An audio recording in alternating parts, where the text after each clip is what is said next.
Hello बच्चों। जो waste है उसे बाहर करना, एनर्जी बनाना, तो बहुत सारे काम होते हैं सेल के पास। तो यहाँ पे एक हमें टिपिकल स्ट्रक्चर गिवन है कि न्यूक्लियस हो गया, इसके अराउंड ये क्या हो गया, एंडोप्लाज्मिक रेटिकुलम हो गया। क्रोमोसोम जो होता है वो हर वक्त प्रेजेंट नहीं होता, जब सेल डिवाइड कर रहा होता है उसी स्टेज पे आप क्या कर सकते हो, देख सकते हो किसको, क्रोमोसोम्स को। अब देखो डीएनए तो बहुत बड़ा होता है, तो डीएनए के अंदर भी अलग अलग क्या होते हैं, सेगमेंट्स होते हैं। अब ये क्रोमेटिन मटेरियल क्या होगा, और कंडेंस होगा और क्या बना देगा, क्रोमोसोम बना देगा। इंपॉर्टेंट है ये, आगे फ्यूचर में कई बार आपसे पूछा जा सकता है, इसलिए इसे क्या बोला जा रहा है, रफ एंडोप्लाज्मिक रेटिकुलम बोला जा रहा है। रफ क्यों है, क्योंकि इसके ऊपर अटैच होते हैं राइबोसोम। तो बोरी जैसे फ्लैट स्ट्रक्चर है उनका क्या है, स्टैक, यानी कि एक के ऊपर एक। पिछली वीडियो में हमने पढ़ा था animal cell, plant cell, bacterial cell, eukaryotic cell और प्रोकैरियोटिक सेल के बारे में। इस वीडियो में हम आगे फर्दर अदर ऑर्गेनेलीज और अदर चीजों के बारे में पढ़ेंगे। अगर आपने हमारे शिक्षामी क्लासेस के चैनल को अभी तक सब्सक्राइब नहीं किया है तो सब्सक्राइब कर लीजिएगा और बेल आइकन को प्रेस कर दीजिएगा, ताकि जब कभी भी हमारी नई वीडियोस आती रहे आपको उसकी नोटिफिकेशन मिलती रहे। और अगर आपके हो कोई भी डाउट तो उसके बारे में आप कमेंट सेक्शन में पूछ सकते हैं। तो चलिए हम इस वीडियो को स्टार्ट करते हैं। मैं हूं आपका बायोलॉजी एजुकेटर कुलदीप सिंह, और अब हम इस वीडियो में आगे हम यूकैरियोटिक सेल से रिलेटेड, ऑर्गेनेलीज से रिलेटेड चीजों को पढ़ेंगे।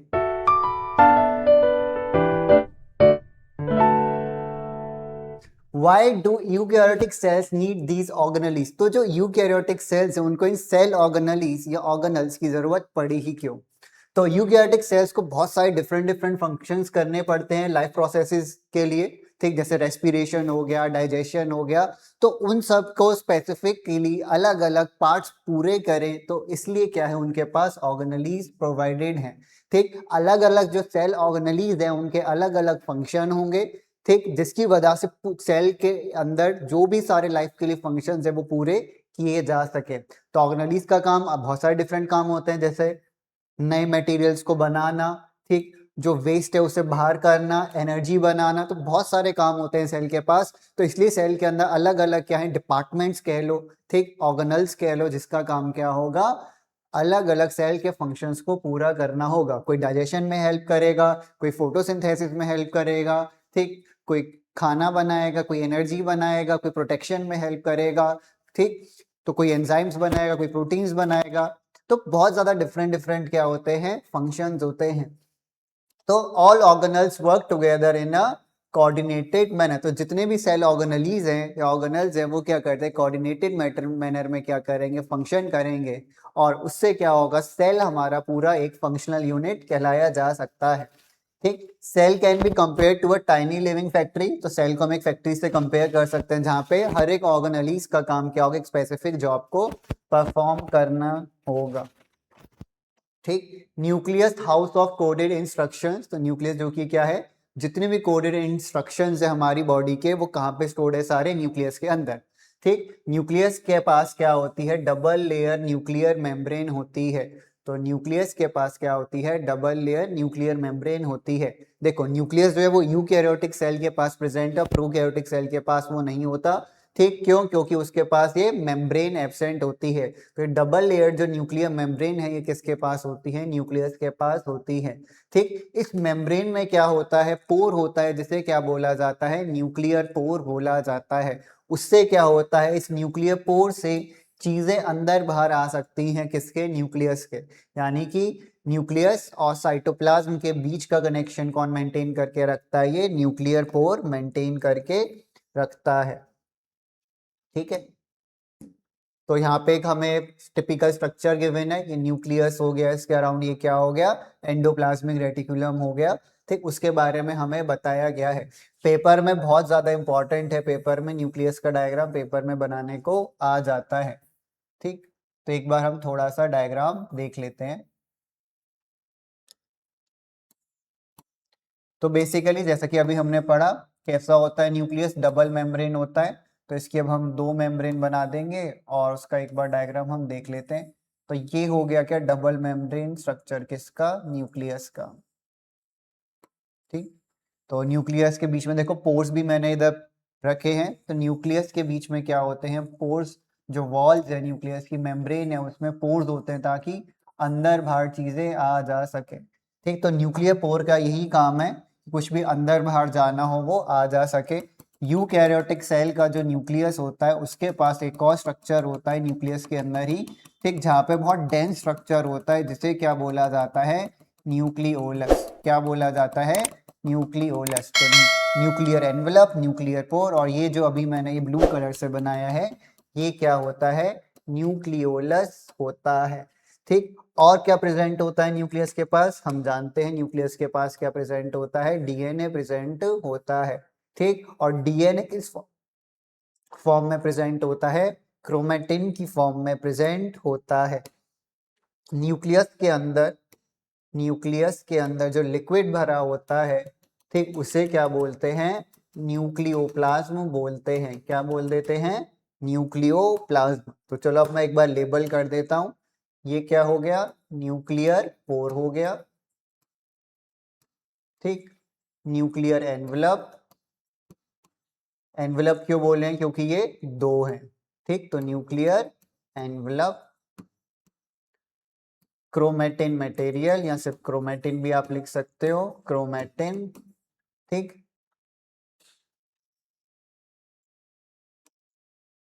जो फ्लूइड भरा होता है इसके अंदर उसे क्या देते हैं हम, न्यूक्लियोप्लाज्म, और ये आ गया न्यूक्लियोलस। ठीक, तो ये हो गया सेल का नॉर्मल एक बेसिक स्ट्रक्चर, जिसके बारे में हम थोड़ा आप डिटेल में पढ़ेंगे। ठीक, तो न्यूक्लियोलस हमने देखा अभी, सेल के अंदर क्या, सेल के अंदर न्यूक्लियस, न्यूक्लियस के अंदर न्यूक्लियोलस प्रेजेंट होता है। ठीक, तो न्यूक्लियोलस क्या होता है, एक डेंस राउंड स्ट्रक्चर है। ठीक, डेंस मतलब बहुत घना और राउंड स्ट्रक्चर है। ठीक, इसके पास कोई भी मेम्ब्रेन प्रेजेंट नहीं होती। इसका काम क्या होता है, राइबोसोमल सब यूनिट सिंथेसिस करने का काम होता है कि राइबोसोम बनाने में थोड़ा बहुत क्या करेगा, ये हेल्प करेगा। अब ये राइबोसोम क्या होता है उसके बारे में हम आगे देखेंगे। ठीक, अब ये जो राइबोसोमल सब यूनिट है बेसिकली ये कहाँ मूव करेंगी, न्यूक्लियस से जाएंगी, किसमें, साइटोप्लाज्म में। ठीक, तो न्यूक्लियस में डेवलप होकर वो कहाँ जाएंगी, राइबोसोमल सब यूनिट्स साइटोप्लाज्म में जाएगी। कैसी होती है सब यूनिट, एक बड़ी सब यूनिट होती है और एक छोटी सब यूनिट होती है। ठीक, तो एक बड़ी राइबोसोम की सब यूनिट होगी और एक छोटी राइबोसोम की सब यूनिट होगी, और पूरा बन जाता है क्या, राइबोसोम। ठीक, अब ये जो कंबाइन होने वाला प्रोसेस है वो कहाँ पर होता है, ये कंबाइन होने वाला प्रोसेस होता है साइटोप्लाज्म के अंदर। तो राइबोसोम की दोनों सब यूनिट कौन बनाता है, न्यूक्लियोलस बनाता है। ठीक, और आगे जा करके क्या होगा, ये जो दो सब यूनिट है वो बाहर चली जाएंगी न्यूक्लियर पोर से, और बाद में जा करके ये दोनों मिल करके पूरा राइबोसोम बना देंगी। ठीक, नेक्स्ट है क्रोमोसोम। अब ये जो क्रोमोसोम्स होते हैं ये कहाँ पे प्रेजेंट होते हैं, न्यूक्लियस के अंदर ही, पर ये बिकम विजिबल, पर ये विजिबल कब होते हैं, एक पर्टिकुलर स्टेज पे होते हैं सेल डिवीजन की। ऐसा नहीं होता कि 24 घंटे ही आपको जब भी कभी सेल देखोगे तो क्या मिलेगा, आपको क्रोमोसोम देखने को मिलेगा। ठीक, क्रोमोसोम जो होता है वो हर वक्त प्रेजेंट नहीं होता।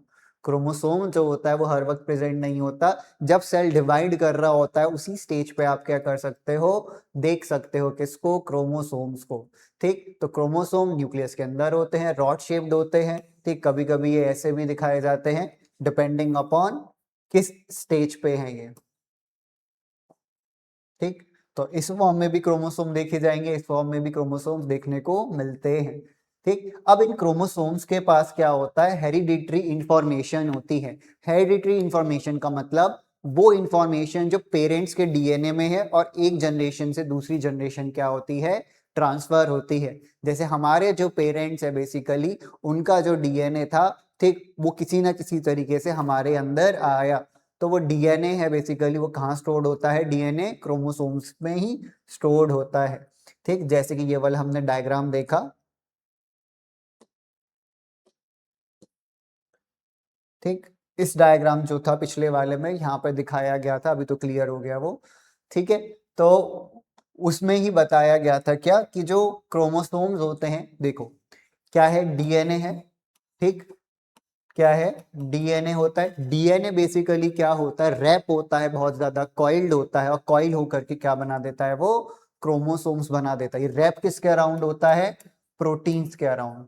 तो डीएनए और प्रोटीन्स मिलकर क्या बना देते हैं, क्रोमोसोम्स बना देते हैं, जो कि दोनों में से किसी भी तरीके का लुक देखने को मिल सकता है डिपेंडिंग अपॉन आप माइक्रोस्कोप में कौन सी स्टेज पर देख रहे हो उस सेल को। ठीक, डीएनए की फुल फॉर्म क्या है, डीऑक्सीराइबोन्यूक्लिक एसिड।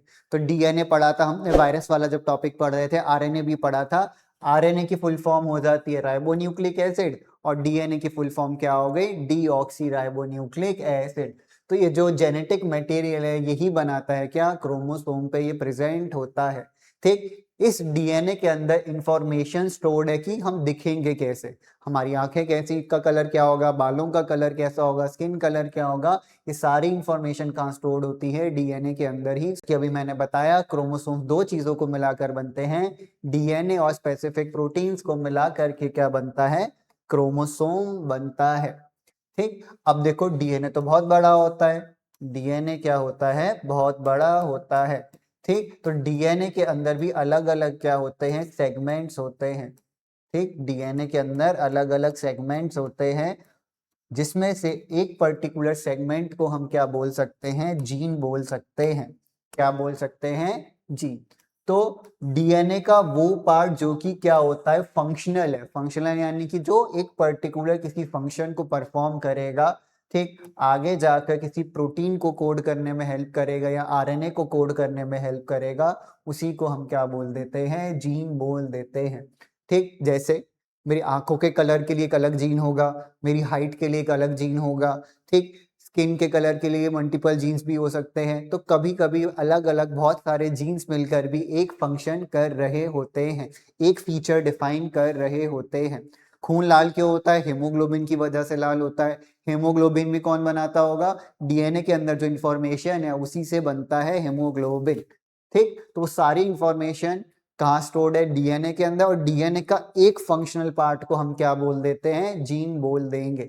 ठीक, हो सकता है ये जीन एक अलग हो और यहाँ से एक नया जीन स्टार्ट हो रहा हो, ये भी पॉसिबल है थोड़ा दूर जा करके। तो डीएनए बहुत बड़ा होता है, एक डीएनए पे बहुत सारे क्या होते हैं, जीन्स प्रेजेंट होते हैं। जैसे एक कॉलोनी के अंदर बहुत सारे घर होते हैं, उसी तरीके से एक डीएनए के अंदर बहुत सारे क्या होते हैं, जीन्स होते हैं। ठीक, नेक्स्ट क्रोमेटिन के बारे में बात की गई है। क्रोमेटिन क्या था, जब न्यूक्लियस का भी मैंने डायग्राम बनाया था तो उसमें मैंने ऐसी क्रोमेटिन बना दिया था। तो क्रोमेटिन कब देखने को मिलेगा, देखो क्रोमोसोम देखने को मिलता है कब, जब डीएनए, जब सेल डिवाइड कर रहा होता है। पर जब सेल डिवाइड नहीं कर रहा तो जो न्यूक्लियस में बस ऐसे ही बना दिया था वो क्या था, क्रोमेटिन था। एक्चुअल में इसको जूम करें तो बहुत अलग ही स्ट्रक्चर देखने को हमें मिलेगा। ठीक, तो डीएनए प्रोटीन के अराउंड रैप होता है तो क्रोमेटिन बनाता है। क्रोमेटिन के बाद फिर जब सेल डिवाइड करने लगता है तो इसको और फोल्ड किया जाता है और क्या बन जाता है, फिर क्रोमोसोम बन जाता है। यानी कि डीएनए, उस पे क्या आ गया, प्रोटीन आ गया। ठीक, डीएनए और प्रोटीन मिलके पहले उन्होंने क्रोमेटिन बनाया, फिर क्रोमेटिन को और फोल्ड किया गया और क्या बन गया, क्रोमोसोम बन गया। ठीक, तो क्रोमेटिन जो है वो नॉन डिवाइडिंग सेल के अंदर पाया जाता है एज अ क्रोमेटिन मटेरियल।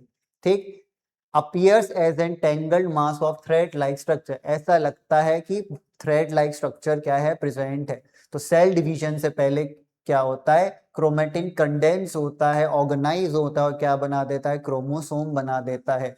तो प्रोटीन है, प्रोटीन पे डीएनए रैप हुआ, बहुत सारे प्रोटीन थे उस पर थोड़ा थोड़ा डीएनए क्या होता रहा, रैप होता रहा, क्या बना दिया उसने, क्रोमेटिन मटेरियल बना दिया।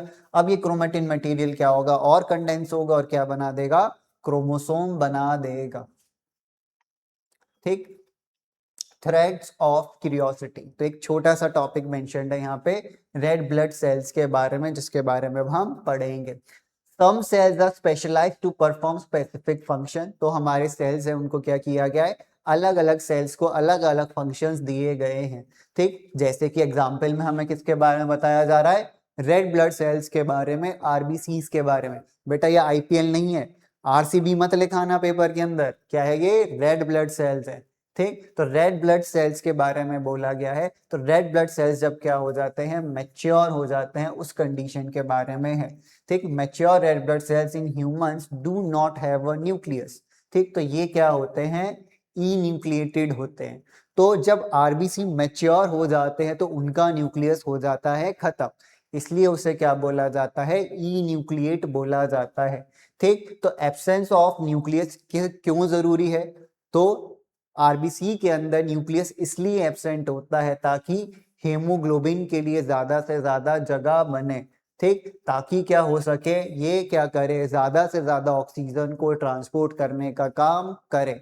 तो रेड ब्लड सेल्स का मेन फंक्शन होता है ऑक्सीजन को ट्रांसपोर्ट करना। तो ऑक्सीजन को ट्रांसपोर्ट करने के लिए हीमोग्लोबिन की जरूरत है, और हीमोग्लोबिन को क्योंकि जगह चाहिए होगी, तो इसलिए न्यूक्लियस को क्या कर दिया गया, रिमूव कर दिया गया मैच्योर आरबीसीज में से, और हीमोग्लोबिन ताकि अच्छे से ज्यादा ऑक्सीजन को क्या कर सके, ट्रांसपोर्ट कर सके। ठीक, इसलिए क्या होता है, न्यूक्लियस एब्सेंट होता है किसके पास, मैच्योर रेड ब्लड सेल्स के पास। ठीक, ये खुद को रिपेयर भी नहीं कर सकते, ना डिवाइड कर सकते। तो आरबीसीज खुद को रिपेयर नहीं कर सकते और ना ही डिवाइड कर सकते हैं, इसलिए इनका लाइफ स्पैन भी क्या रहता है, बहुत शॉर्ट रहता है, सिर्फ 120 डेज का। तो 120 डेज का ही क्या है, इनका लाइफ स्पैन है। इंपॉर्टेंट है ये, आगे फ्यूचर में कई बार आपसे ये पूछा जा सकता है। ठीक, 120 डेज का क्या होता है, लाइफ स्पैन होता है किसका, रेड ब्लड सेल्स का। ठीक है, 120 डेज को अगर आप मंथ्स में कन्वर्ट करोगे तो अप्रोक्स 4 मंथ होगा। तो जो भी आरबीसी आपके 4 मंथ पहले बने थे, वो अभी क्या हो रहे हैं, ऑन एन एवरेज डेड होते जा रहे हैं। ठीक, नेक्स्ट हम बात करेंगे प्रोटीन फैक्ट्री, कौन, राइबोसोम्स के बारे में। ठीक,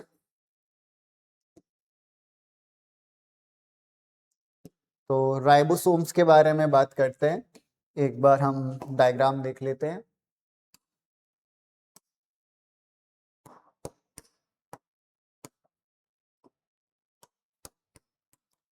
राइबोसोम्स का डायग्राम,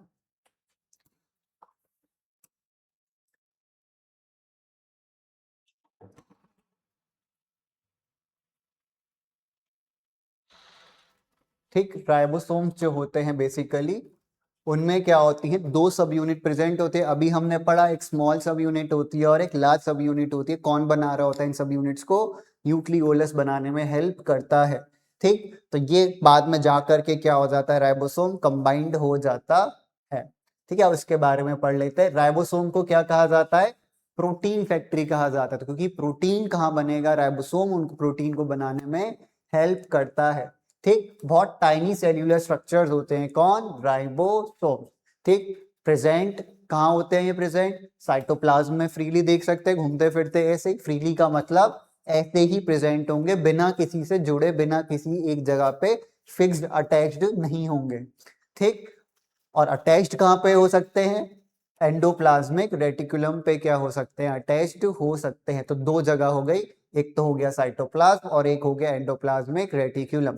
बाकी क्लोरोप्लास्ट और माइटोकॉन्ड्रिया, इन दोनों के पास भी खुद का क्या होता है, राइबोसोम होता है।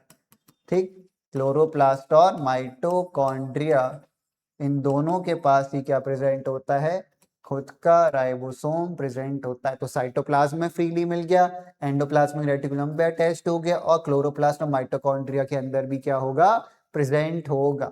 ठीक, राइबोसोम्स को क्या बोल दिया जाता है, प्रोटीन फैक्ट्री बोल दिया जाता है। ठीक, राइबोसोम्स क्या होते हैं, प्रोटीन फैक्ट्री होते हैं सेल्स के अंदर, क्योंकि ये क्या करते हैं, प्रोटीन बनाने का फंक्शन पूरा करते हैं। ठीक, नेक्स्ट टॉपिक है हमारा एंडोप्लाज्मिक रेटिक्यूलम। क्या है, एंडोप्लाज्मिक रेटिक्यूलम। न्यूक्लियस के अराउंड एक नेटवर्क प्रेजेंट होता है मेम्ब्रेन्स का, और उसी को हम क्या बोल देते हैं, एंडोप्लाज्मिक रेटिक्यूलम। शॉर्ट में क्या लिखते हैं, ईआर। तो बेसिकली ये क्या है, मैन्युफैक्चरिंग का काम होता है इसका। क्या काम करते हैं, मैन्युफैक्चरिंग फैक्ट्री है ये किसकी, सेल की। कौन, एंडोप्लाज्मिक रेटिक्यूलम। ठीक, तो एंडोप्लाज्मिक रेटिक्यूलम बहुत बड़ा ऑर्गेनेली है जो कि न्यूक्लियस के अराउंड प्रेजेंट होता है।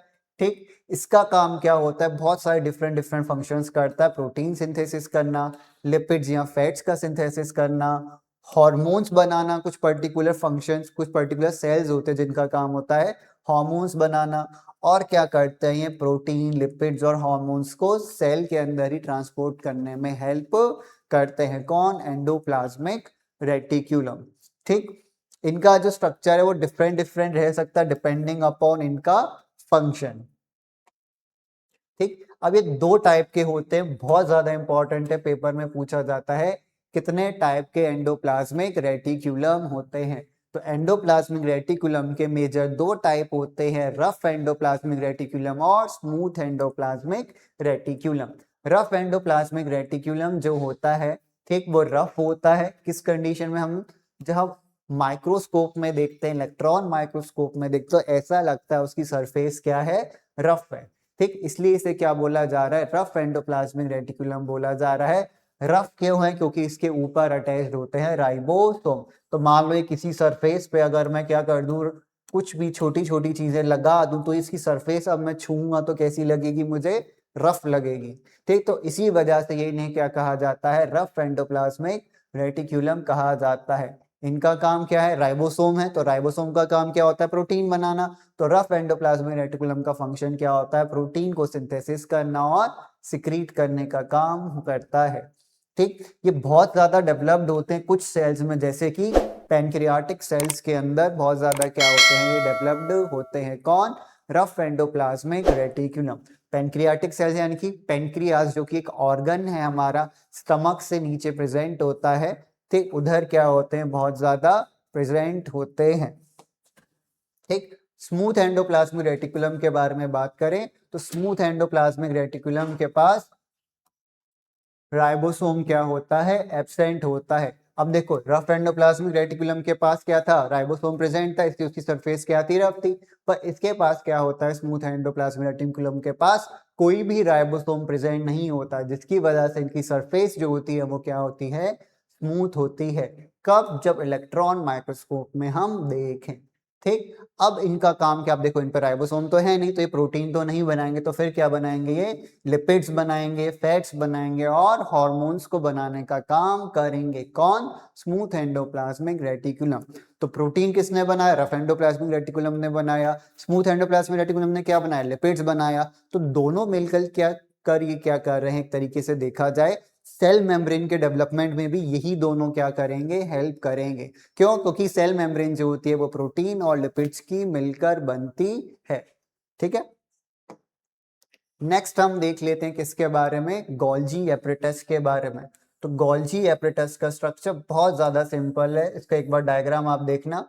ठीक, बहुत ज्यादा सिंपल, बहुत ज्यादा आसान डायग्राम है। जितना आसान डायग्राम अमीबा का होता है उतना ही आसान डायग्राम इसका भी है। बस कुछ नहीं करना है, ऐसे मेम्ब्रेन जैसे क्या बना देने हैं, स्ट्रक्चर बना देने हैं, 4 या 5 बना देना, और यही क्या हो गया, गोल्जी एपरेटस का स्ट्रक्चर हो जाएगा। ठीक, मैन्युफैक्चरिंग कौन कर रहा था, एंडोप्लाज्मिक रेटिकुलम, तो ये क्या करेगा, उसको पैक करके शिप करने का काम करेगा। ठीक, पैकेजिंग और शिपिंग कौन करता है, गोल्जी एपरेटस करता है।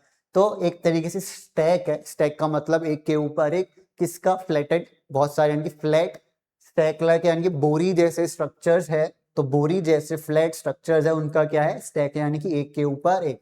ठीक, इसी को हम क्या बोलते हैं, गोल्जी एपरेटस बोल देते हैं।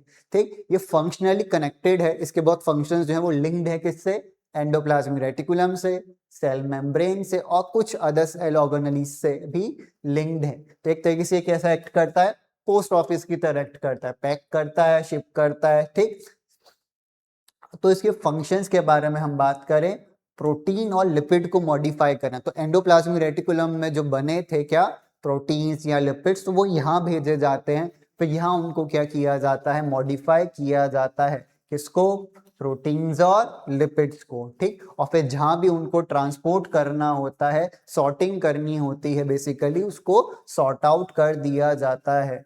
ठीक, अब इसको भेजा कैसे जाता है, पैकेट में भेजा जाएगा, उस पैकेट को क्या बोल रहे हैं, वेसिकल्स बोल रहे हैं। तो लिपिड्स और प्रोटीन्स को पैक करके किसके थ्रू भेज दिया जाता है, वेसिकल्स में रख करके भेज दिया जाता है। Transports material within the cell, तो सेल के अंदर कुछ मटेरियल एक सेल ऑर्गेनेली से दूसरी सेल ऑर्गेनेली तक जाएगा, तो उसको ट्रांसपोर्ट करने में भी ये क्या करेगा, गोल्जी एपरेटस हेल्प करेगा।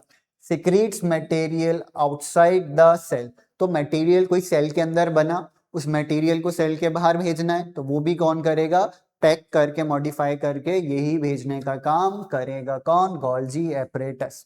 ठीक, आउटसाइड हो चाहे विद इन हो, दोनों जगह पे यही ट्रांसपोर्ट में हेल्प करेगा। इंपॉर्टेंट सबसे ज्यादा एक और सेल ऑर्गेनेली होता है जिसका नाम होता है लाइसोसोम। क्या नाम होता है, लाइसोसोम। तो लाइसोसोम बनाने का फंक्शन भी कौन करते हैं, यही गोल्जी एपरेटस लाइसोसोम को बनाने का फंक्शन करेंगे। ठीक, तो ये आ गया लाइसोसोम। तो लाइसोसोम बेसिकली क्या है, सिंगल मेम्ब्रेन है इसकी, क्या है, बस एक ही मेम्ब्रेन लाइसोसोम की क्या होती है, प्रेजेंट होती है। इसके अंदर क्या होते हैं, बहुत सारे डाइजेस्टिव एंजाइम्स होते हैं।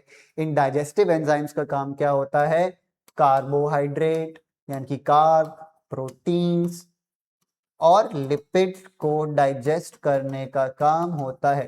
ठीक, इन्हें एक और नाम से जाना जाता है, बहुत ज्यादा इंपॉर्टेंट है, पेपर में बहुत ज्यादा आने के चांसेस हैं, क्या, फ्यूसाइडल बैग्स ऑफ सेल। मान लो कभी कोई सेल पुराना हो गया या सेल को इन्फेक्शन हो गया, तो उस कंडीशन में लाइसोसोम क्या करता है, पूरे सेल को डाइजेस्ट कर देता है, खत्म कर देता है पूरे सेल को, क्योंकि इसके अंदर क्या होते हैं, कुछ डाइजेस्टिव एंजाइम्स होते हैं जो कि जिनका काम होता है पूरे सेल को डाइजेस्ट करने का। तो कार्बोहाइड्रेट, प्रोटीन और लिपिड्स तीनों को ही डाइजेस्ट कर देता है कौन, लाइसोसोम। इसलिए हम इसे क्या बोलते हैं, सुसाइडल बैग बोलते हैं, किसका, सेल का। चाहे कोई प्रोटीन हो, अनवांटेड प्रोटीन्स को डाइजेस्ट, कार्बोहाइड्रेट, फैट, कोई सेल का पार्ट डैमेज हो गया उसको डाइजेस्ट कर दिया, कोई ऑर्गेनली बहुत पुरानी होगी अब काम अच्छे से नहीं कर रही उसे डाइजेस्ट कर दिया। वेस्ट मटेरियल है उसको सेल के अंदर रुकने नहीं देगा ये, ठीक, एकदम सेल को कैसा बनाएगा, क्लीन बना देगा और हेल्दी बना देगा, कौन, लाइसोसोम। ठीक, तो अब अगर कोई चीज बनी उसको खराब कर दिया इसने डाइजेशन के बाद, अब उसका क्या किया जाएगा, products formed after digestion are release into the cytoplasm. तो अब जिनका डाइजेशन कर दिया किसने, लाइसोसोम में, उसको साइटोप्लाज्म में क्या कर दिया जाएगा, स्टोर कर दिया जाएगा। ठीक, अब उसको चाहे तो रीयूज भी किया जा सकता है। अगर कोई खराब चीज है यानी कि वेस्ट प्रोडक्ट है उसे बाहर ही भेजा जाएगा।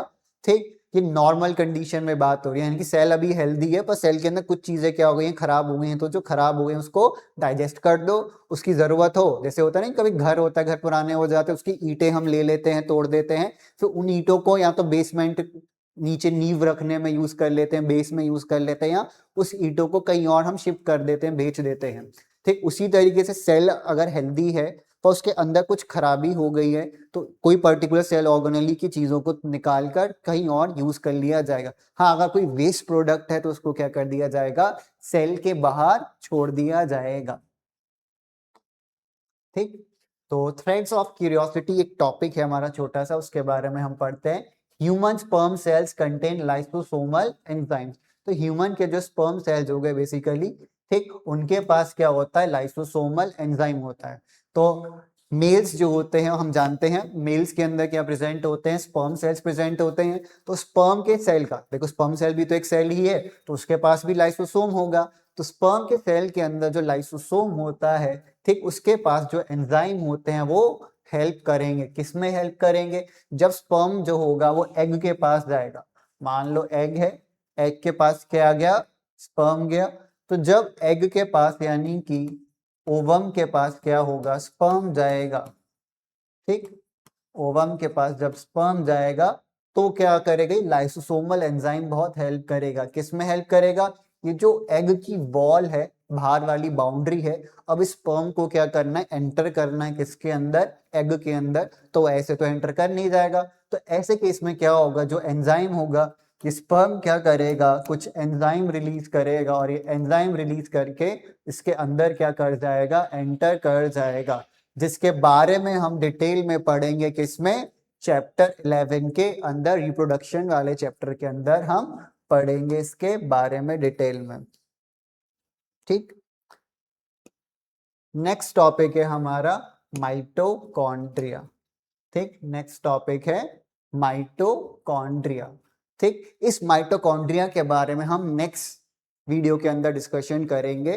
ठीक, और उससे रिलेटेड और भी जो हमारे आगे ऑर्गेनलीज बचे हुए हैं, सेल डिवीजन है, तो उसका भी हम जल्द ही क्या करेंगे, वीडियोस आपके लिए लाएंगे। माइटोसिस, मियोसिस, इन सब की क्या होगी, वीडियोस अभी आगे आएगी।